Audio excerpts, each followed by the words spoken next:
नमस्कार साथियों, मैं दर्शन सिंह। जैसा कि हम सब जानते हैं कि प्राधिकरण कहीं ना कहीं आए दिन कार्रवाई कर रहा है। प्लॉट खाली कराने की कार्रवाई हो या बिल्डिंग्स को तोड़ना हो या कहीं भी कोई ऐसी बिल्डिंग्स या कहीं भी कोई ऐसा कंस्ट्रक्शन जिसे इलीगल बताकर प्राधिकरण तोड़ रहा है, इसमें नुकसान होता है तो उस निवेशक का होता है जो वहां निवेश कर चुके होते हैं, क्योंकि कहीं ना कहीं बेचने वाला व्यक्ति अपनी प्रॉपर्टीज को बेचकर अपना फायदा लेकर वहां से निकल जाता है। अब इसमें यदि हम देखें तो जो इन्वेस्टमेंट करने वाला व्यक्ति है वो कहीं ना कहीं ऐसी ही बातों को सोचता है कि यहाँ की कनेक्टिविटी अच्छी है, यहाँ मेरा पैसा अच्छे से बढ़ जाएगा और सुरक्षित प्रॉपर्टी है, क्योंकि कहीं ना कहीं ये आसपास में आवासीय जो चीज़ें बन चुकी हैं उनके बीच में प्रॉपर्टी आई हुई है। साथियों, अभी बीते दिनों जो नोएडा प्राधिकरण है उसने एक लिस्ट जारी करी जिसमें सलारपुर, हाजीपुर और भंगेर, ये तीन ऐसे गांव हैं जिनके आसपास में लगभग 35 से 40 खसरा ऐसे हैं जिसकी लिस्ट जारी करी गई। वो सभी अवैध रूप से यहाँ कंस्ट्रक्शन किया गया है। अब कहने को वो 35 से 40 खसरा है, लेकिन उसमें बहुत बड़ी तादाद में लोग ऐसे हैं जिन्होंने इन्वेस्टमेंट कर दी है और शहर इतनी अच्छी तरह से डेवलप हुआ है नोएडा, तो उसके आधार पर यदि देखा जाए तो बहुत अच्छे लेवल की बिल्डिंग्स वहां बन गई हैं, काफी बड़ी संख्या में वहां लोग रह भी रहे हैं। तो आखिरकार प्राधिकरण ने लिस्ट जारी कर दी। अब क्या होगा? अब ये होगा कि प्राधिकरण ने सीधे तौर पर कह दिया है इसमें से कुछ जमीन ऐसी है जो पट्टे की जमीन है और यहाँ बाकी एरिया ऐसा है जिसे अवैध रूप से बसाया गया है, जो कि प्राधिकरण का नोटिफाइड एरिया है, जिसका मुआवजा भी किसान ने उठा लिया है। उसके बाद गलत तरीके से लोगों को वो प्रॉपर्टी बेच दी और दिन रात वहां पर कंस्ट्रक्शन करके लोगों को बसा दिया गया। तो पूरी तरह से इलीगल उसे माना है प्राधिकरण ने और बहुत जल्द टीम गठित करने के बाद यहाँ कार्रवाई भी शुरू कर दी जाएगी। लेकिन ऐसा उसका नुकसान हो रहा है कि जो व्यक्ति यहाँ निवेश कर चुका है।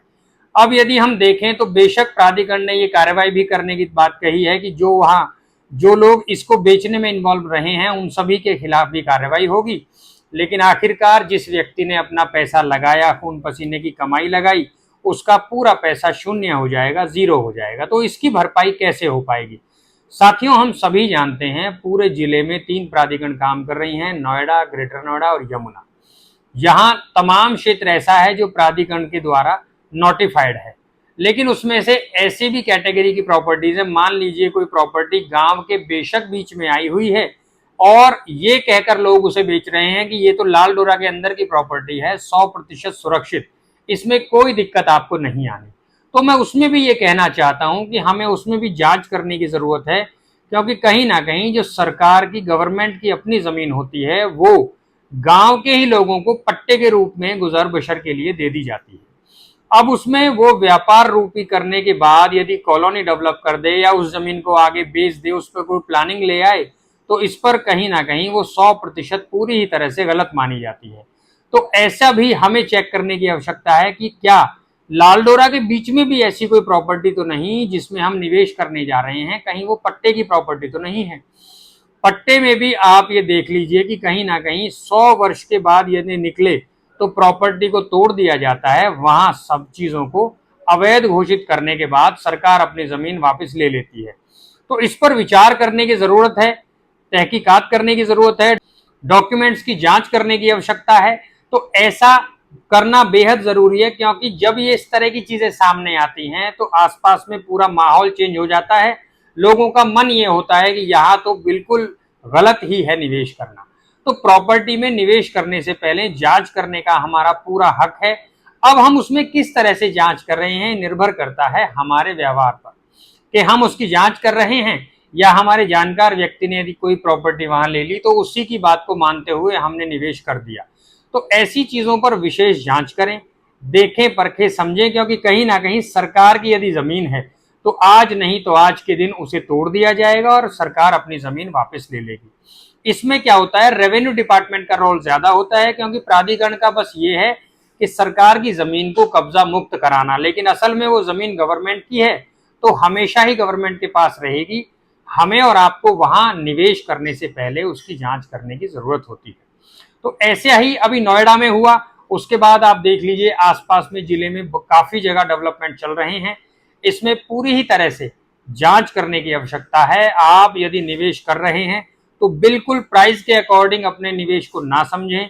आप ये समझें कि बेशक आपको कम बजट में चीजें मिल रही हैं, लेकिन उसमें भी आपको क्या क्या उसमें इंक्वायरीज करनी है, क्या क्या डॉक्यूमेंट्स जांच करनी है, उसका आपको जांच करने का पूरा अधिकार है। तो साथियों, निवेश करने से पहले पूरी जांच पड़ताल करें, उसके बाद निवेश करें। जिले में आप देख लीजिए, हर तरह की प्रॉपर्टीज है, हर तरह के व्यक्ति के बजट में आती है। कोई व्यक्ति आबादी में निवेश कर रहा है जिसका कम बजट है, कोई रेजिडेंशियल सेक्टर्स में कर रहा है, कोई कॉमर्शियल में कर रहा है, कोई किसान कोटा में कर रहा है। तो सब अपने बजट के अकॉर्डिंग इन्वेस्टमेंट कर रहे हैं।